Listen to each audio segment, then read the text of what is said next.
بہت پرانے زمانے کا ذکر ہے۔ کسی ملک پر ایک بادشاہ حکومت کرتا تھا۔ اس بادشاہ کا ایک وزیر بھی تھا جو بے حد لالچی، خود غرض اور مکار تھا۔ بادشاہ کی ایک بیٹی بھی تھی، شہزادی صبرینہ۔ صبرینہ بے حد خوبصورت تھی۔ شہزادی صبرینہ کی خوبصورتی نے اس وزیر کو بھی بہت متاثر کیا تھا، اور وہ چاہتا تھا کہ بادشاہ اس سے اپنی بیٹی کی شادی کر دے تاکہ اسے شہزادی کے ساتھ ساتھ تخت و تاج بھی مل جائے۔ اس کی عمر کافی ہو گئی تھی، مگر وزیر نے ابھی تک شادی نہیں کی تھی۔ اس نے ابھی تک کسی سے بھی اس بات کا ذکر نہیں کیا تھا کہ وہ شہزادی صبرینہ سے شادی کرنا چاہتا ہے۔ ایک روز جب خوب تیز بارش ہو رہی تھی تو وزیر نے سوچا کہ بارش تھم جائے تو وہ بادشاہ سے ملنے کے لیے اس کے محل میں جائے گا اور اس سے درخواست کرے گا کہ وہ اپنی شہزادی کے ساتھ اس کی شادی کر دے۔ شام کو بارش رک گئی۔ وزیر خوب بن ٹھن کر اپنے مکان سے نکلا اور بادشاہ کے محل کی طرف روانہ ہوا۔ بادشاہ اپنے کمرے کی کھڑکی میں سے باغ کا نظارہ کر رہا تھا۔ بارش نے تمام پودوں کو نیا نکھار اور حسن بخشا تھا، اور وہ بے حد دل فریب منظر پیش کر رہے تھے۔ جب وزیر بادشاہ کے کمرے میں داخل ہوا تو اسے دیکھ کر بادشاہ خوش ہو گیا اور اس سے بولا، آؤ آؤ بیٹھو، میں تمہیں ابھی یاد ہی کر رہا تھا۔ وزیر اس کا خوشگوار موڈ دیکھ کر دل ہی دل میں خوش ہونے لگا۔ اسے یہ امید ہو چلی تھی کہ بادشاہ چونکہ اس سے بے حد خوش ہے، اسی لیے وہ اپنی شہزادی کی شادی اس سے کرنے پر آمادہ ہو جائے گا۔ وہ ایک مخمل کی آرام دہ کرسی پر بڑے ادب اور سعادت مندی سے سر جھکا کر بیٹھ گیا۔ بادشاہ نے اس کی طرف دیکھتے ہوئے کہا، وزیر با تدبیر، ہماری شہزادی اب بڑی ہو گئی ہے، ہم نے اس کی شادی کرنے کا فیصلہ کر لیا ہے۔ وزیر اپنی مسرت چھپاتے ہوئے بولا، عالیجا، آپ نے بالکل درست فیصلہ کیا ہے۔ لڑکی ساتھ تو ویسے ہی بہت جلدی بڑی ہو جاتی ہیں۔ بہت اچھی بات ہے، جتنی جلدی ہو سکے سر سے اس بوجھ کو اتر جانا چاہیے۔ آج کل کے زمانے میں اچھے لڑکوں کی کتنی کمی ہے، آپ تو اچھی طرح جانتے ہیں، مگر میں آپ کو یقین دلاتا ہوں کہ بادشاہ نے وزیر کی بات پوری طرح بھی نہ سنی اور اس کا شانہ تھپتھپا کر بولا، شاید تم یہ کہنا چاہتے ہو کہ تم بھی شہزادی کے لیے کوئی اچھا سا شہزادہ تلاش کر رہے ہو۔ ہم تمہاری وفاداری سے بہت خوش ہوئے، اسی خوشی میں یہ ہار اور 3 دن کی چھٹی انعام میں دیتے ہیں۔ یہ کہہ کر بادشاہ نے اپنے گلے سے سچے موتیوں کا ہار اتار کر وزیر کو دیا اور پھر بولا، ہم نے خود بھی شہزادی کے لیے ایک رشتہ ڈھونڈ لیا ہے۔ وہ ہمارے شمالی ملک کے بادشاہ کا بیٹا ہے۔ وہ آج کل یہاں آیا ہوا ہے اور ہمارا مہمان بھی ہے۔ شہزادہ اور شہزادی ایک دوسرے سے بہت جلد گھل مل گئے ہیں۔ ہم نے سوچا ہے کہ ان دونوں کی شادی کر دی جائے۔ وہ دیکھو، دونوں باغ میں ٹہل رہے ہیں۔ وزیر کے تو سپنے ہی ٹوٹ گئے۔ بادشاہ کی بات سن کر اس کا دل زور زور سے دھڑکنے لگا اور چہرے پر پسینہ پھوٹ پڑا۔ وہ آنکھیں پھاڑے اور منہ کھولے بادشاہ کو گھورنے لگا۔ ہمیں معلوم ہے ہمارے پیارے وزیر، تم شہزادی صبرینہ کو بالکل اپنی بیٹیوں کی طرح چاہتے ہو۔ تمہاری یہ حالت بتاتی ہے کہ تمہیں اس کی جدائی کا کس قدر افسوس ہے۔ ہم بھی جب یہ سوچتے ہیں کہ شہزادی ہم سے بچھڑ کر اپنے گھر چلی جائے گی تو ہماری بھی بالکل ایسی ہی حالت ہو جاتی ہے۔ صبر کرو، بیٹیاں تو ہوتی ہی پرایا دھن ہیں۔ یہ کہتے کہتے بادشاہ کی آواز رند گئی۔ تھوڑی دیر بعد وزیر اس سے اجازت لے کر اپنے گھر آ گیا۔ اسے اس بات کا بے حد ملال تھا کہ شہزادی کی شادی اس کے بجائے ایک شہزادے سے ہو رہی ہے۔ چونکہ وزیر بے حد مکار تھا، اسی لیے اس نے سوچا کہ اگر وہ اپنی چالاکی سے بادشاہ کو قتل کر دے تو اسے یہ تخت و تاج بھی مل سکتا ہے اور شہزادی سے اس کی شادی بھی ہو سکتی ہے۔ وزیر کو ساری رات نیند نہیں آئی۔ وہ بادشاہ کو راستے سے ہٹانے کے مختلف طریقوں پر غور کرتا رہا۔ آخر اس کے ذہن میں ایک ترکیب آ ہی گئی۔ اس نے سوچا کہ وہ بادشاہ کے باورچی کو اپنے ساتھ ملا کر بادشاہ کے کھانے میں کوئی زہریلی چیز ملا دے گا اور بادشاہ کے مرتے ہی عارضی طور پر تخت پر بیٹھ جائے گا۔ اس کے بعد جب پوری طرح ملک کی باغ دوڑ سنبھال لے گا تو شہزادی صبرینہ سے شادی کرنا کون سا مشکل کام ہوگا۔ یہ تمام باتیں سوچ کر وہ مطمئن ہو کر سو گیا۔ اگلے روز صبح ہی محل میں بادشاہ، ملکہ، شہزادی اور شہزادہ ناشتے کے لیے بیٹھے ہوئے تھے۔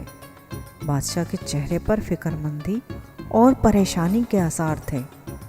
ملکہ اس کی شکل دیکھ کر بھانپ گئی کہ ضرور کوئی خاص بات ہے۔ اس نے جب بادشاہ سے اس بارے میں پوچھا تو بادشاہ نے بڑے دھیمے لہجے میں کہا، ہم نے رات ایک بھیانک خواب دیکھا تھا۔ ہم نے دیکھا کہ ہم جنگل میں شکار کھیلنے گئے ہیں۔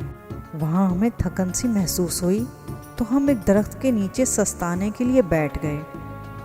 وہاں بیٹھے ہوئے ہمیں زیادہ دیر نہ گزری تھی کہ ہمارے پیچھے سے ایک سیاہ رنگ کا سانپ بڑی تیزی سے ہماری طرف بڑھا اور ہمارے پاؤں کو ڈس کر اپنے بل میں جا گھسا۔ ہمارا خوف و دہشت کے مارے برا حال ہو گیا تھا اور پھر اسی عالم میں ہماری آنکھ بھی کھل گئی۔ بادشاہ کا خواب سن کر ملکہ بھی فکر مند ہو گئی۔ ناشتے کے فوراً بعد اس نے شاہی نجوموں کو طلب کر کے اس سے بادشاہ کا خواب سنایا اور انہیں خواب کی تعبیر بتانے کے لیے کہا۔ اس نجومی کی عمر 180 برس کی تھی۔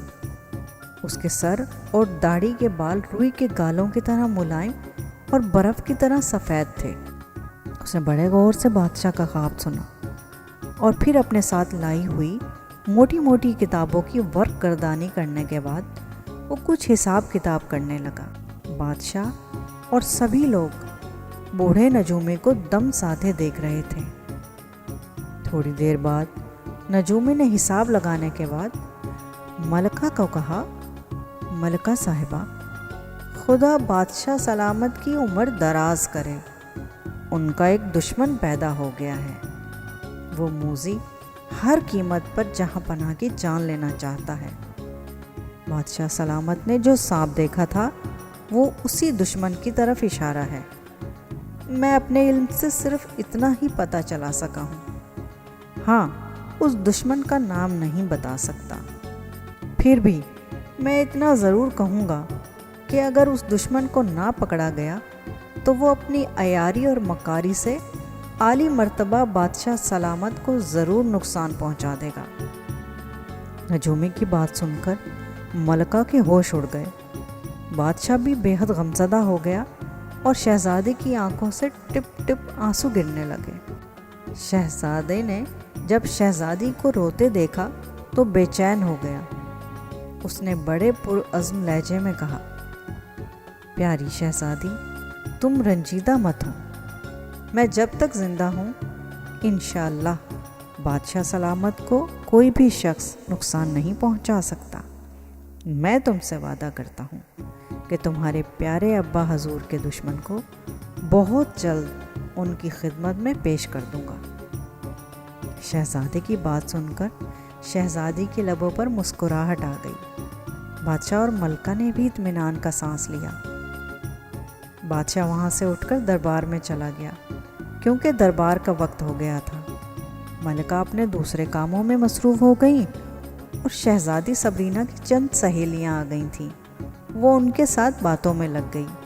شہزادہ احمد کچھ سوچنے میں مصروف تھا۔ اچانک اس کے ذہن میں ایک بڑی اچھی ترکیب آ گئی۔ وہ کمرے سے نکل کر باغ میں آیا۔ اس نے دیکھا کہ بادام کے درخت پر ایک طوطا بیٹھا ایک پکے ہوئے بادام پر اپنی چونچ مار رہا ہے۔ شہزادے نے بہت ہی آہستگی سے درخت پر چڑھائی کی اور طوطے کو پکڑ لیا۔ پھر اس نے طوطے کو ایک بہت ہی خوبصورت پنجرے میں قید کر دیا۔ پنجرا سونے کی تیلیوں کا بنا ہوا تھا۔ یہ پنجرا اسے باغ میں ایک درخت سے لٹکا ہوا ملا تھا اور خالی تھا۔ شہزادی سبینہ اس میں کسی پرندے کو رکھنا چاہتی تھی شاید۔ شہزادہ احمد طوطے کا پنجرا لے کر دربار میں پہنچا۔ بادشاہ اپنے تخت پر بیٹھے بہت باروب طریقے سے معاملات حل کر رہے تھے۔ شہزادہ احمد نے بادشاہ سے کہا، جہاں پناہ، میں یہ جادو کا طوطا لے کر آپ کی خدمت میں حاضر ہوا ہوں، اسے قبول فرما کر شکریہ کا موقع دیں۔ یہ طوطا آپ کو ہر جمعرات کی صبح آپ کے دشمنوں کے ناموں سے آگاہ کرے گا۔ کل جمعرات ہے، یہ جس شخص کا بھی نام لے سمجھ لیجئے گا وہی آپ کی جان کا دشمن ہے۔ بادشاہ سمجھ گیا کہ شہزادہ احمد اس کے دشمن کو پکڑنے کی فکر میں ہے۔ اس نے شہزادے کا شکریہ ادا کر کے پنجرا لیا اور اسے اپنے پاس رکھ لیا۔ تمام درباری اتنا بہترین اور عجیب و غریب طوطا دیکھ کر واہ واہ کرنے لگے، مگر اس وزیر کی حالت غیر ہو گئی۔ اسے تو اپنی جان خطرے میں محسوس ہونے لگی، چونکہ وہی بادشاہ کا دشمن تھا۔ اسی لیے وہ اس جھوٹ موٹ کے جادو کے طوطے سے خوف زدہ ہو گیا تھا۔ دربار سے فارغ ہو کر بادشاہ نے طوطے کا پنجرا باغ میں سیب کے درخت پر لٹکا دیا۔ رات ہوئی تو وہ سب لوگ سونے کے بجائے ایک کمرے میں چھپ کر باغ کی نگرانی کرنے لگے۔ آدھی رات گزرنے کے بعد انہوں نے دیکھا کہ وزیر باغ کی دیوار پھاند کر اندر کودا اور طوطے کے پنجرے کو درخت سے اتارنے لگا۔ اس کے ہاتھ میں ایک چمکتا ہوا خنجر تھا۔ وزیر نے سوچا تھا کہ وہ طوطے کا خاتمہ کر دے گا تاکہ طوطا بادشاہ کے سامنے اس کا نام ہی نہ لے سکے، مگر اس نے جیسے ہی پنجرے کا دروازہ کھولا ویسے ہی بادشاہ اور سب لوگ کمرے سے نکل کر اس کے سامنے پہنچ گئے۔ شہزادہ احمد نے کہا، بادشاہ سلامت، آپ کا دشمن پکڑا گیا۔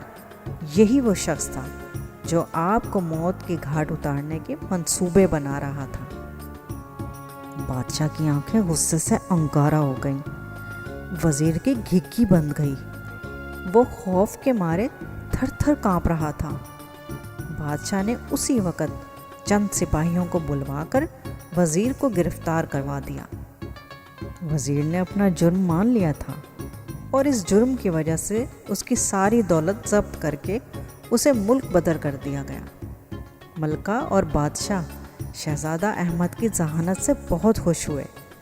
چند دنوں کے بعد شہزادی سبرینہ اور شہزادہ احمد کی شادی ہو گئی اور یوں دونوں ہنسی خوشی رہنے لگے۔